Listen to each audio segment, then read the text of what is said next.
I've got a Robotron down in my basement, and it's like every now and then I just have to go down and kick its butt. I mean, it's just, I've got to, you know, just kick its ass. And unfortunately, if I haven't played in a while, I'll get down there and it'll just humiliate me. Now, every Robotron player that's really into it these days plays it at 10. You have to play it at total maximum difficulty. Otherwise, you can just play it forever and it's not interesting. But at 10, it is a real nasty, mean game. And it takes you maybe an hour or two just to get warmed up. You know, the game will just kick your ass and humiliate you, and you'll get 80,000 or 100,000 or 150,000. You're just crying out, and you just like want to kill it. You're grabbing the game by the joysticks, and you're just shaking it and slamming it on the wall. And eventually, you get to the point. It's almost like warming up for a basketball game or something. You get to the point, you're sweaty, and you've got this kind of attitude. You cannot win until you have this attitude, this total mindset of just total concentration and total rage. You've got to be pissed off. But when you're on, it's just such a thing of beauty. You know, you'll get on a roll, and you'll just like be cleaning off wave after wave after wave of them, and you're just like, ah, yeah. But inevitably, you like start getting lazy, and you'll start getting too cocky. And then, before you know it, you'll just like lose 4 or 5 guys in a row, and you're in some horrible situation. And the quarks are just like keep multiplying and keep putting out tanks. So the spheroids just keep putting out forces, and you kill out a few, and they keep putting out more. And then again, you have to buckle down, and you know, get back to it, and somehow conjure up that rage from within you, you know, to keep going, you know. And it's kind of the cycle of conquest, and then of getting your butt kicked, and then of going back and keep coming back, and if you can stand this for like a few hours, you can reach 1,000,000 points. And I understand now that's kind of my personal ambition. I mean, there's players that do 5 or 10 million, unfortunately, but my personal thing is like to do 1,000,000, and I don't think I've quite achieved that even yet to this day. I've had like a 900,000. I've had several 900,000 games, and somehow at 940,000, I'll just get weak in the knees, and I won't have it, you know. And I just like I'm watching helplessly, you know. I've just, you know, maybe I'd had a run of 100,000 points on a previous guy, but some reason I'm just sitting here and I'm helpless and I'm crumpled, but I'm just like a sweaty, limp dish rag, and something I can't get over that 1,000,000 point barrier. But that's still my personal ambition. I know someday I'm going to kick that game. You know, I'm going to kick its butt. I'm going to beat it. And, you know, until then, the basement appointments will continue. So it's pretty crazy because the night, this was insane actually. At the time, for our development system, we used this thing called a Motorola Exerciser, which was this huge, probably the most bloated, overpriced computer ever created. It was a dual floppy disk system. They used 8-inch floppy disks, which are like, you know, enormous, held like, you know, 10 bytes on them. And you had this $20,000 box that, I mean, would only work for like 3 or 4 days at a time before something failed. You know, it was horrendous. So it got to the point late in the project where it was taking like half an hour to just assemble the program, and so it would, and the odds of actually getting an assembly that actually made it were so low that the last week of the project, we just essentially just object code patches. We left the computer on. The program was in memory. Thank goodness there never was a power failure. And we just made patches in the code and just kind of stuffed them in there for the different bugs. And then it was like 4 a.m. and it was like, okay, we got to burn the ROMs for the show. And we like burned them. We like took everything was stuck in this computer memory, so we had to like pull out the bytes essentially, and then burn them into EEPROMs. And we did it, and like it was at 6 a.m. Plugged them in, it didn't work. And I was like, oh, you know, it's like, what happened? You know, did we bend a pin? Did we, you know, of these, you know, 12 ROMs, you know, what was screwed up? And we burned them again or something, and they were like all blank or something. I don't know what it was, finally we burned them again, and we got the damn thing working. And we like took these chips to the show. The cabinets were sitting on the show floor, like awaiting this program. You know, so we got to the show at like 7 a.m. and, you know, plugged in the chips, and the thing came on, and it was just like, we just go, oh my God, it worked. You know, we were just, you know, couldn't believe it. It was like we were just so high from like not sleeping, and, you know, it was just this ultimate high to like just this thing actually worked. You know, and then the show, it was the American, excuse me, the Amusement and Music Operators Association, the AMOA, which is the big coin-op, quarter-eating game show, and in the United States, and mostly attended by game room operators and arcade chain executives and various other industry hacks. And the thing is, the tragic thing is, none of these people actually play video games. You know, and we had Defender out there, and nobody would play it. I mean, they were afraid. They were so afraid of this game that I had to like spend my time trying to lure people into our booth to like play the game, and they'd want to watch me play the game, or, you know, sometimes we'd have a couple of kids in there playing the game, but mostly the game was empty because everybody was so afraid of the game. I guess it was all the buttons. You know, we just had so many buttons on there. That, you know, people just go, man, I just can't deal with this. So it was kind of, you know, people kind of, I thought it was kind of a bomb, you know. The buzz on the show was like Pac-Man and Defender were like bombs. Pac-Man because it just played forever and it wasn't exciting, and Defender was like way too complicated to play. And people were thinking this game Rally X, which was a little car racing game, was like the big game of the show. So it's kind of like, well, we're going, oh, okay, it's kind of cool, you know. Maybe we'll sell 1,000 games or something. You know, maybe some suckers will buy them.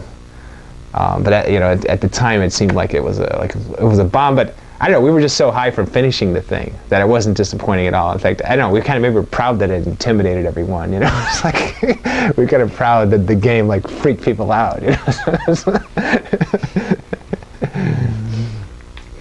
We stuck it out in an arcade, and the first night I didn't even show up. You know, I mean, you stick this thing out. You've been working on this thing for months. You almost got fired. You know, I mean, there was a point where I cleaned out my desk. You know, in like the dark days when I was working on the astronauts, I'd actually cleaned out my desk and had put all my stuff in boxes. I mean, I was that close to like just quitting, and so I just didn't want to, you know, I didn't want to find out what people really wanted. Like, so I didn't show up first night. And second night, I go out to the arcade, and the place was just, there was like people 10 deep watching Defender. There was people sitting on chairs and couches and like camped out around this game. And at that point, I figured, wow, maybe this is kind of cool. I think they will soon realize that humans are nasty little things. You know, they're trying to blow up things. They got car bombers. They got nuclear terrorists. You know, all these mass murderers. You know, all these nasty little habits that humans have. You know, create wars, threaten to blow up the world. You know, endangering the entire planet. I mean, it's clear that humans are psychos, and for their own protection, you know, we'll have to be confined in safe zones. What happens is the brains, their algorithm, which was supposed to be seeking out the closest human and then go and reprogram them. That was supposedly their algorithm. Something got screwed up, which actually I never really looked into it. Didn't really want to know because it was working good. But they all turn out they initially will seek the first human, which in the case of the first brainwave is Mikey. There's one Mikey and there's all these other mommies. And so they're all going for Mikey. If you can keep Mikey alive, don't pick him up and don't allow the brains to kill him. If you can keep him alive, then the brains will continually try to seek him and they won't program any of the other mommies. And so in that situation, you can basically kill all the brains, but you have to leave one left so that the wave doesn't end. And this is the horrible thing, is that so often you'll like kill the last one, or it'll be a grunt will be left or something, and then it'll run into like an electrode, you know, before you've picked up this treasure trove of points, which is all your humans are just waiting out there, and you wait for one turn. You want to pick them all up in one turn so you can turn them all into 5,000s. But if you somehow blow it, then you get nothing. It was like I remember management came down. This was about 3 months before the show, before we had to finish this game, and management came down and goes, "Man, this game is a pile of shit. I mean, this game is so stupid. I mean, what are these people on here? I mean, where are you going?" You know, it was like, you know, they were saying, "Okay, you got to get rid of these stupid astronauts out of there, you know, and get some game going here, you know, because you are really blowing it."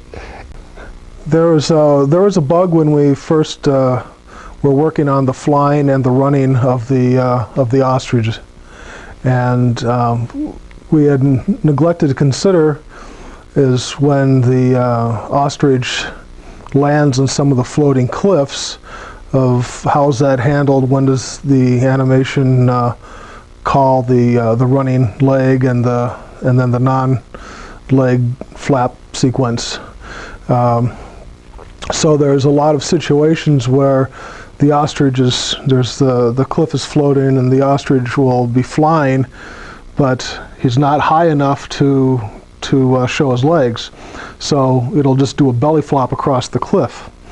And on the one side of the screen, we had two cliffs that were staggered, and when it does a belly flop, there's a little hole of a couple of pixels, and it allows the bird to squeeze out between the two cliffs. And we're racking our brains trying to fix it, but we were so embroiled in playing Cutthroat, where we would try to kill each other when we were playing and testing the game, and it became a really fun trick to do, is that someone would be hovering underneath these cliffs, and then you'd deliberately do the belly flop and squirt out and kill the guy underneath. And so we decided to keep that in there and call it a feature. Joust 2 is the trivia question of all time, I guess, was that there actually was a sequel. We tried to resurrect Joust in 1985. Didn't make many games, but this is at a time when very few video games were selling, and there wasn't much of a video department anymore. And had met with you know, some of management. We were trying to figure out, well, gee, let's try another game, and so we were considering resurrecting and doing a sequel of either Robotron or Joust, and they decided to let's give Joust a crack at it. Yeah, right now the old video games are being gobbled up by collectors and in people's basements, but the prices are just starting to rise on some of them. You can still get a lot of old games pretty cheaply. I'd been looking for an original Joust cocktail table, of which there's, even though the Joust did really well, we only made about 500 cocktail tables. And it was really too bad, because it was one of the originals. It was the only two-player simultaneous side-by-side cocktail game that was made, so it had a unique look, because at the time most all the other cocktail tables like Pac-Man and Ms. Pac-Man, one person sat on one side, the other sat on the other opposite, and then the screen flipped around. Well, this played just like the regular Joust, because you're both sitting next to each other, and the screen didn't flip. So I'd always regretted that I didn't get one for myself, so I finally found one and did some trades here and there, and I paid about $500 for it. But I would say they're probably worth more than that now. Compared to now, we're working with bubble gum and rubber bands and hot glue, essentially. The memory in the game was, I believe, 96K, which is just nothing. Now, I mean, we waste that on title screens nowadays. You know? So the real challenge in designing games back then was, how do you do something interesting with some nice animation, and how do you do it in such a small package, because that doesn't allow us a lot of variety.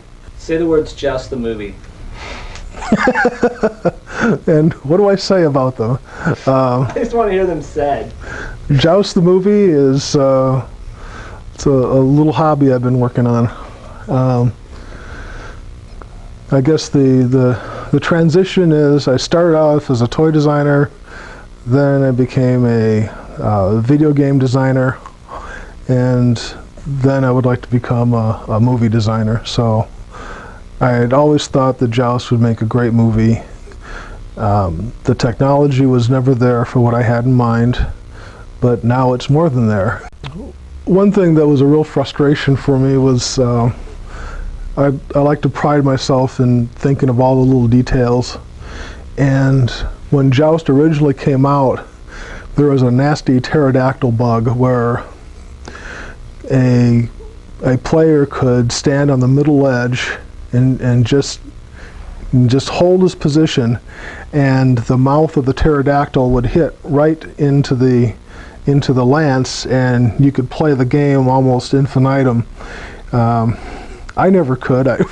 I'm just too slow, I guess. But a lot of really good players, when we first sent the game out to manufacture, could do that, and that really ticked me off, because I had taken every character.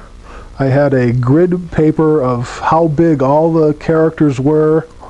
I mapped out what the intelligence, the flight patterns of all the birds and the pterodactyls were, so that nothing like that would happen, where there'd be an infinite bug like that, where you could just keep playing the game forever and ever. The controls were totally one of a kind at the time, and they've hardly been used ever since. Eugene really wanted to give you that monster control, and part of the, one of the really adrenaline rushes in the game as a result of the amount of power you have. You've got so much power and control that the game can put you in really tough situations you can actually fight your way out of, and that's one thing that keeps people coming back to it over and over. Yeah, well, Eugene and I did. We shared the load. It was we had a lot to do in a pretty short period. In the sense of doing a sequel, we were in a world where there were a couple of sequeled games at the time. They had done Asteroids Deluxe behind Asteroids, and they took everything that was fun out of the game. And they had done Deluxe Space Invaders behind Space Invaders, which was essentially the same game.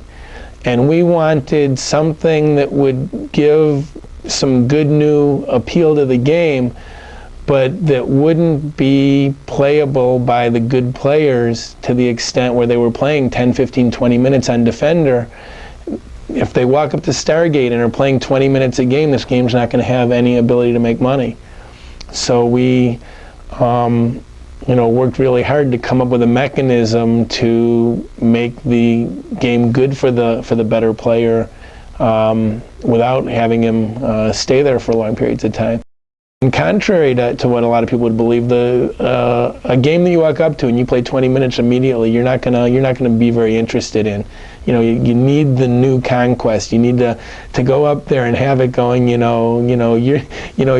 dog food, and for you to want to come back and try and learn and beat it.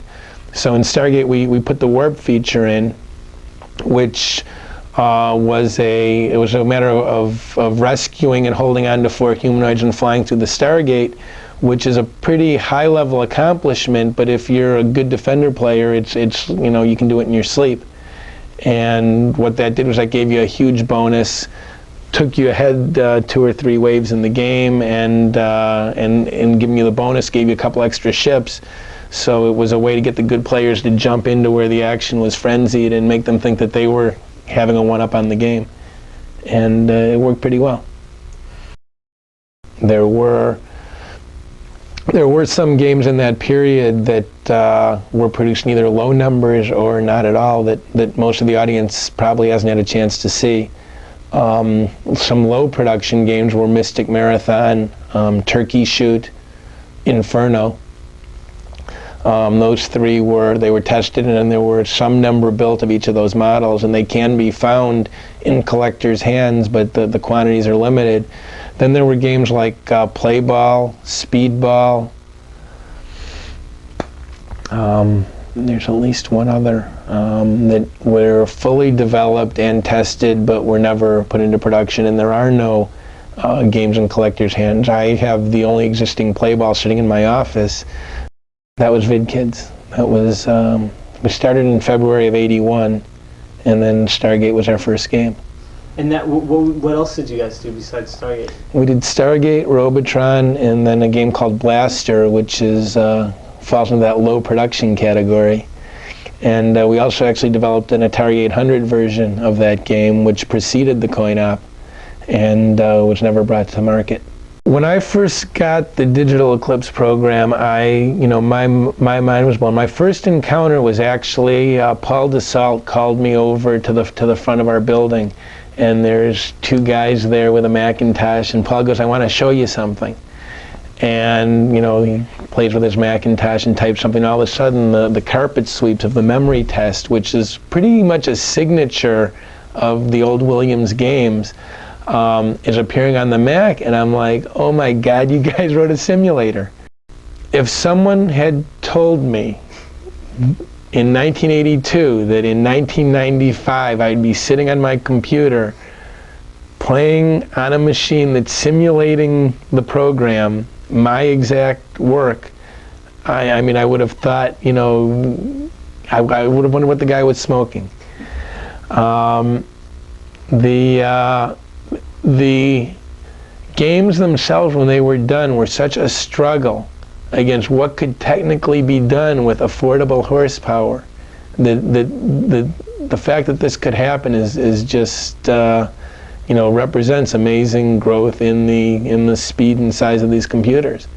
The most amazing project was the Defender project, because we were the #2 pinball company at the time, and we were we're going to get in the video game business. Yeah, right, Williams. And we got a bunch of people. They were put in a separate facility over on Belden Avenue, and this group, everybody had one goal, and that was in a pretty short time frame to do whatever it took to make a really hot video game. And just the way things were accomplished by that group and the atmosphere among this group was just amazing. I've never seen it equaled, and now I've got a management role, and I would love to take and bottle whatever the ingredients were to try and create a situation like that again. And it's the best situation I've ever seen or been in. We also had a sequence where you can, play with the controls, and out comes a copyright message with Eugene's and my name on it. It's in both Stargate and Robotron. The Robotron sequence I know off the top of my head. The Stargate one I have written down. What's the Robotron? The Robotron one, okay, it's three. Each of the sequences are three combinations of buttons being pressed, and you have to do combination 1. And then within a quarter of a second, when you let go of combination 1, you have to be on combination 2 within a quarter of a second. Then when you let go of combination 2, you have to be on combination 3 within a quarter of a second. And you have to do all this without dying in gameplay. It's not difficult on a Robotron. It's much harder on the Digital Eclipse version, but I have done it. It doesn't matter how long you sit on each combination, but when you let go of the combination, you have a quarter of a second to be on the next one. Combination 1 is move right, fire up, and press the player 1 start button. Combination 2 is move up, fire down, and press the player 2 start button. That is the 2-player start. And then combination 3 is move down, fire up, and you hold the fire up, and it'll hold the message on. When you let go of the fire up, the message goes. For us. The thing that's unfortunate about it is that the fellow who was in charge of that decision-making process, Noah Falstein, decided he was nervous that we'd get in a lot of trouble, too much trouble, for putting an Easter egg in. So he buried the thing so deep down that I can't even remember this complex series of things that you have to do to get it to show up. Guaranteed no one ever found it. The bug was a real cool one. When you play the game, as the Sinistar kills you and starts to kill you, you don't die right away. You sort of like circle over the Sinistar's mouth, and then he chomps you, and then you're destroyed.